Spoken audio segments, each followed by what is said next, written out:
کے سال اول سے متعلق 5 باتیں نہایت اہم ہیں۔ ان کے ذکر سے پہلے ایک بات بطور تمہید ذکر کرتا ہوں، وہ یہ ہے کہ زمانہ اقامت مکہ بعد نبوت کے پہلے سال، زمانہ اقامت مکہ بعد نبوت کے پہلے سال جو آپ صلی اللہ علیہ وسلم کی عمر مبارک کا 41واں سال تھا، آپ کو آپ مشرف بنبوت و رسالت ہوئے۔ سیرت شامیہ کے مصنف لکھتے ہیں کہ عمر مبارک کے ٹھیک 40 برس پورے ہوتے ہی ربیع الاول کی 8ویں تاریخ دوشنبہ یعنی پیر کے دن صبح میں آپ کو منصب نبوت و رسالت پر فائز کیا گیا۔ سیرت شامیہ کے مصنف لکھتے ہیں کہ عمر مبارک کے ٹھیک 40 برس پورے ہوتے ہی ربیع الاول کی 8ویں تاریخ دوشنبے کے دن صبح میں آپ کو منصب نبوت و رسالت پر فائز کیا گیا۔ اسی مشہور قول پر علماء کا اتفاق ہے اور یہی بات علامہ اشرف تھانوی رحمہ اللہ نے اپنی کتاب نشر الطیب فی ذکر النبی الحبیب میں درج کیا ہے۔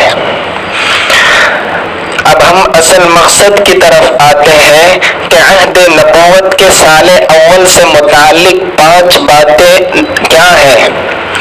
نمبر 1، عمر مبارک کے ٹھیک 40 برس پورے ہوتے ہی آپ کو منصب نبوت اور رسالت پر فائز کر دیا گیا۔ نمبر 2، نبوت و رسالت کے ملنے سے 6 ماہ پہلے آپ کو رؤیا صادقہ یعنی سچے خواب دکھنے شروع ہو گئے تھے۔ جیسے ہی 40 برس مکمل ہوئے آپ کو منصب نبوت و رسالت عطا کر دیا گیا۔ نمبر 3، نبی حبیب صلی اللہ علیہ وسلم کو ربیع الاول کی 8ویں تاریخ دوشنبہ یعنی پیر کے دن صبح میں منصب نبوت و رسالت عطا کیا گیا۔ نمبر 4، نبی حبیب صلی اللہ علیہ وسلم کو ربیع الاول کی 8ویں تاریخ دوشنبے کے دن صبح میں منصب نبوت اور رسالت عطا کیا گیا۔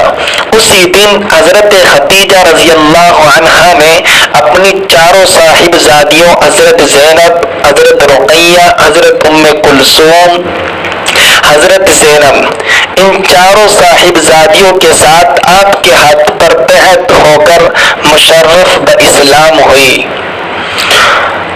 حضرت ابو بکر صدیق رضی اللہ عنہ بھی اسی دن یعنی پیر کے دن آپ کے ہاتھ پر بیعت ہو کر حلقہ بغوش اسلام ہوئے۔ دوسرے دن یعنی منگل کے دن حضرت علی رضی اللہ عنہ نے اسلام قبول کیا۔ ان کے بعد زید بن حارثہ نے منگل کے دن اسلام قبول کیا۔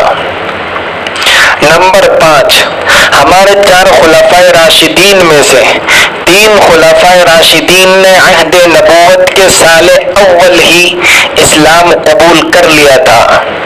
عہد نبوت کے سال اول میں ہمارے 4 خلفائے راشدین میں سے 3 خلفائے راشدین نے اسلام قبول کر لیا تھا، اور 3 خلفائے راشدین حضرت ابو بکر صدیق، حضرت علی رضی اللہ عنہ اور حضرت عثمان غنی رضی اللہ عنہ ہیں۔